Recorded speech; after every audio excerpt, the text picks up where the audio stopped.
তো আজকে চলে গেছিলাম জাফরানি রেস্তোরাঁয়, যেটা আমাদের বিরাটির কলেজ মোড়ে অবস্থিত।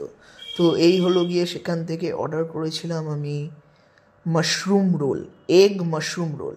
নর্মালি তো মাশরুম রোল পাওয়া যায়, সেটার দাম হলো 60 টাকা, কিন্তু ডিম অ্যাড করায় সেটার দাম হয়েছিল 70 টাকা, মানে মাত্র 10 টাকা বেশি।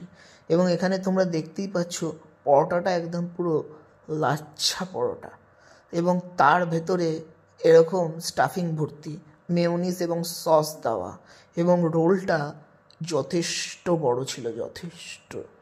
এবং চলো টেস্ট করা যাক। মানে রোলটা যা ছিল না, ক্রিস্পি, একদম পুরো ক্রিস্পি ছিল।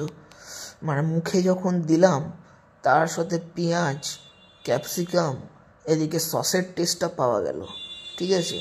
এবং যখন খাচ্ছিলাম তখন মাশরুমের টেস্টও পাওয়া যাচ্ছিল, কিন্তু সসটা একটু বেশি দেওয়ায় মাশরুমটা একটু ওভার পাওয়ার্ড করছিল, মানে মাশরুমটা না, সরি, সসটা একটু ওভার টেস্ট করছিল, মানে মাশরুমের টেস্টটা অতটা পাওয়া যাচ্ছিল না। কিন্তু যতটা ভেতরে ঢুকছিলাম মাশরুমের টেস্টটা বোঝা যাচ্ছে। আর একটু বেশি করে লঙ্কা দেওয়া আছে, যেহেতু আমি লঙ্কা খেতে ভালোবাসি, তোমরা জানোই। তো এই হলো গিয়ে তোমাদের এগ মাশরুম রোল, যার মধ্যে মাশরুম কিন্তু ভরে ভরে দেওয়া ছিল। তো চলো, আজকের জন্য ভিডিও এটুকুই। লাইক, কমেন্ট আমার